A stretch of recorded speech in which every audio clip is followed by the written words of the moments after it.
ಹೇ ಶಾರದೆ ದಯ ಪಾಲಿಸು, ಈ ಬಾಳನು ಬೆಳಕಾಗಿಸು. ಹೇ ಶಾರದೆ ದಯ ಪಾಲಿಸು, ಈ ಬಾಳನು ಬೆಳಕಾಗಿಸು. ನಾಳೆಗಳ ದಾರಿಯಲ್ಲಿ ನಂಬಿಕೆಯ ನೆಲೆಯಾಗಿರಿಸು, ಮುನ್ನಡೆಸು. ಕೈ ಹಿಡಿದು ನಾವಾಡೋ ಪದ ಪದದಲ್ಲೂ ಸಂಚರಿಸು. ಹೂವಲ್ಲಿ ಜೇನು ಗುಳಿ ಕಟ್ಟದೇನು, ನೀರಲ್ಲಿ ಮೀನು ಅಡಿ ಮುಟ್ಟದೇನು, ಆ ದೈವದಾಜ್ಞೆನೇ ಎಲ್ಲಾನು. ಹೇ ಶಾರದೆ ದಯ ಪಾಲಿಸು, ಈ ಬಾಳನು ಬೆಳಕಾಗಿಸು. ಹೇ ಶಾರದೆ. ಅಜ್ಜಿಯ ಮನೆಯಲ್ಲಿ ಪ್ರೀತಿಯಿಂದ ಹಲಸಿನ ಕಡುಬು, ಸೇಮೆಲ್ಲನದು ಶಾವಿಗೆ ಎಲ್ಲವೂ ಮಾಡಿಕೊಟ್ಟರು. ನನ್ನ ರಜಾ ದಿನಗಳು ಮೋಜಿನಿಂದ ತುಂಬಿತ್ತು. ವೆರಿ ಗುಡ್, ಕೂತ್ಕೋ. ಜಗದೀಶ, ನೀನೋದ? ಅವನಿಗೆ ಬಾಯಿ ಬರುದಿಲ್ಲ ಸರ್, ಮತ್ತೆ ಈಗ ಓದುದು. ಮಾತ್ ಬರೋದ್ರೆ ಅಂತ ಆಯ್ತಾ? ದಿನಕ್ಕಿಂತ ಬರಲಿಕ್ಕೆ ಬರ್ತದ ಅವನಿಗೆ. ನೀನ್ ಬರೆದಿದ್ಯಾ? ನೀನ್ ಬರಲಿಲ್ಲ, ನೀನ್ ಅವನಿಗೆ ಮಕ್ಕರ್ ಮಾಡ್ತೀಯಲ್ಲ. ಅವೆಂತ ಬರ್ದೇನು, ಓದು. ರಜೆಯಲ್ಲಿ ನನ್ನ ಗೆಳೆಯರಾದ ಸತೀಶ, ಮಮ್ಮುಟ್ಟಿ ನೋಡನೆ ಬಹಳ ಚಂದದಲ್ಲಿ ದಿನಗಳನ್ನು ಕಳೆದೆನು. ಮತ್ತು ಗೆಳೆಯರಾದ ಪ್ರವೀಣನು ಚಿನ್ನಿ ದಾಂಡು ಆಟವನ್ನು ಹೇಳಿಕೊಟ್ಟನು. ಇದು ನನ್ನ ರಜೆ ದಿನಗಳ ವರದಿ.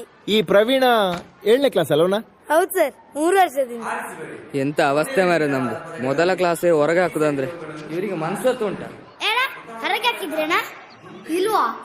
ನಾವೇ ಗಾಳಿ ತೋರೋಣ ಅಂತ ಹೊರಗಡೆ ಬಂದಿದ್ದೀವಿ. ಹೋಗಲ್ಲ.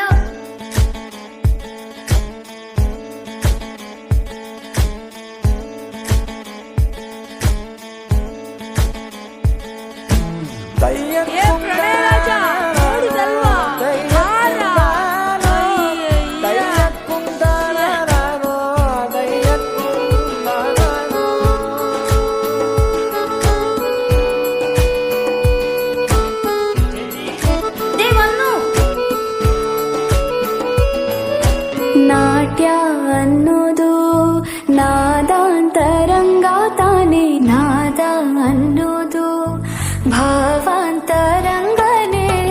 ಶಿಲೆಯಿಂದ ತಾನೇ ಕಲೆಗೆ ಮತಿ, ಕಲೆಯಿಂದ ಶಿಲೆಗೆ ಗುಂಚಾರತಿ.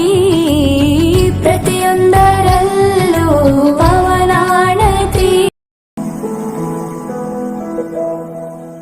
ಬಳಪ ಹಿಡಿದ ಭಗವಂತ ಇರುತ್ತಾನೆ ನಮ ಸುತ್ತ, ಅವತಾರ ನಾನಾ ರೂಪವೋ.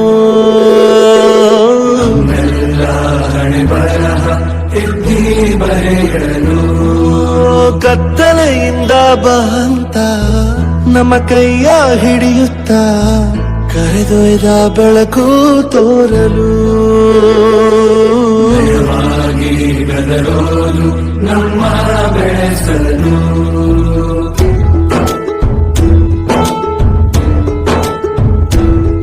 ಭಾಷೆ ಅಮೃತ ಕುಡಿಸೋ ತಾಯಾಗಿ, ಭಾಷೆ ಅಮೃತ ಕುಡಿಸೋ ತಾಯಾಗಿ.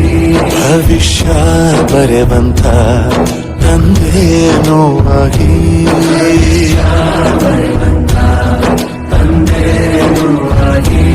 ಚಂದನ ಜೀವನ ನೀಡಿರೋ ಗುರುಗಳು ನಮ್ಮ ಗುರುಗಳು.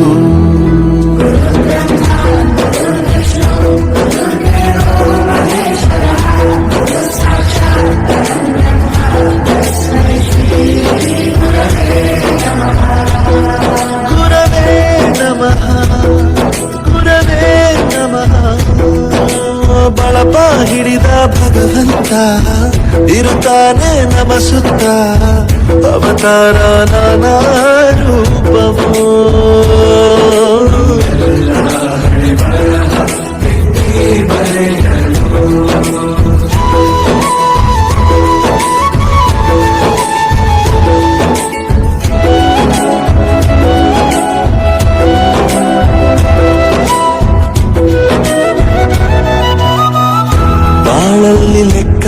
ಎಷ್ಟು ಮುಖ್ಯ ಎಂಬುದ ಬೆರಳಲ್ಲೇ ತೋರಿ ಕಲಿಸಿದ ಗುರುಗಳೇ